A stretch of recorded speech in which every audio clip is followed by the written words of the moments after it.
दोस्तों अगर आप कहीं पे यूपीआई पेमेंट किए हैं, कहीं पे अगर आप यूपीआई यूज़ करके अगर आप कहीं पे पैसा भेजे हैं, लेकिन दोस्तों किसी रीजन वर्ष दोस्तों अगर आपको जो पैसा है किसी रॉन्ग अकाउंट में चला गया है, किसी गलत अकाउंट में चला गया है, तो दोस्तों अगर आप यूपीआई कंप्लेन करना चाह रहे हैं तो आप यूपीआई कंप्लेन आप किस तरीके से करेंगे। दोस्तों अगर आप सही टाइम पे यूपीआई कंप्लेन करते हैं तो आपको जो पैसा है दोस्तों आपके अकाउंट में रिफंड भी आ जाएगा। तो हम आपको यही बताने वाले हैं कि दोस्तों अगर आप यहाँ पे यूपीआई कंप्लेन करना चाह रहे हैं, दोस्तों अगर आपको यूपीआई कंप्लेन करने का प्रोसेस अगर आपको नहीं पता है तो हम आपको बताने वाले हैं।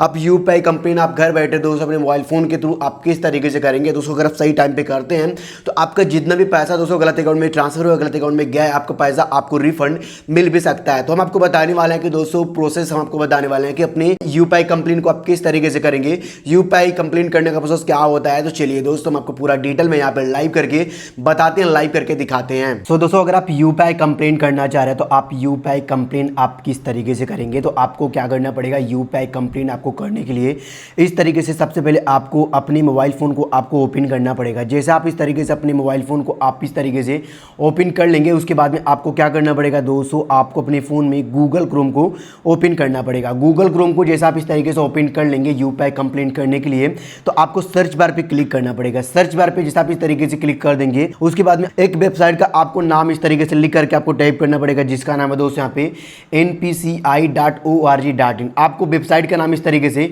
लिख करके आपको सर्च करना पड़ेगा। उसके बाद में आपके सामने इस तरीके से आपको जो वेबसाइट है इस तरीके से ओपन होकर के आ जाएगा। तो आपको इस तरीके से नीचे आना है। नीचे आने के बाद में अब आपको यहाँ पे एक ऑप्शन शो करेगा। जब दोस्तों इस तरीके से आप नीचे आएंगे तो आपको यहाँ पे एक ऑप्शन शो करेगा कंज्यूमर्स का। तो आपको कंज्यूमर्स पे इस तरीके से आपको क्लिक करना पड़ेगा। जैसे आप इस तरीके से कंज्यूमर्स पे आप इस तरीके से क्लिक कर देंगे तो आपके सामने इस तरीके से बहुत सारा ऑप्शन इस तरीके से ओपन होकर के आ जाएगा। तो आपको यहाँ पे एक ऑप्शन शो करेगा यूपीआई कंप्लेन का। तो आपको क्या करना पड़ेगा दोस्तों, यूपीआई कंप्लेन पे इस तरीके से क्लिक करना, टैप करना है। उसके बाद में आपके सामने इस तरीके से इंटरफेस ओपन होकर के आ जाएगा। तो आपको इस तरीके से नीचे आना। नीचे आने के बाद में अब आपको यहाँ पे एक ऑप्शन शो करेगा कंप्लेंट्स का। तो आपको कंप्लेंट्स में आपको दो ऑप्शन शो करेगा, ट्रांजेक्शन एंड यहाँ पे नॉन ट्रांजेक्शन का। तो दोस्तों आपको क्या करना पड़ेगा दोस्तों, अगर आपको यूपीआई ट्रांजेक्शन हुआ है तो आपको ट्रांजेक्शन पे क्लिक करना पड़ेगा।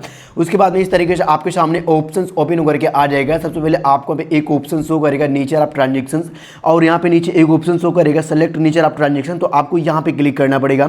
उसके बाद में आपका कौन सी ट्रांजेक्शन है, पर्सन टू पर्सन या दोस्तों पर्सन टू मर्चेंट है, तो आपको पर्सन टू पर्सन चूज करना पड़ेगा अगर दोस्तों यूपीआई हुआ है तो। उसके बाद में आपको नीचे सेलेक्ट इशू पे क्लिक करना पड़ेगा। मतलब दोस्तों आपका क्या इशू था, इस तरीके से आपके सामने बहुत सारे इस तरीके से प्रॉब्लम्स ओपन होकर के आ जाएंगे। अमाउंट डेबिटेड यहाँ पे बट नॉट क्रेडिट, इस तरीके से हो करेगा। Transaction failed but amount debit मतलब हो चुका है, इस तरीके से बहुत सारे ऑप्शन हो करेगा। तो आपका जो प्रॉब्लम है प्रॉब्लम को इस तरीके से चूज करना पड़ेगा। उसके बाद में आपको अभी नीचे आना है। नीचे आने के बाद में आपको कमेंट में दोस्तों आपको रीजन चूज करना पड़ेगा कि क्या रीजन है दोस्तों, आपका पैसा मतलब आया दूसरे अकाउंट में चला गया है, दूसरे अकाउंट ट्रांसफर हो चुका है। आपको एक रीजन, प्रॉपर रीजन आपको चूज करना पड़ेगा। उसके बाद में आपको सिंपली नीचे आना है।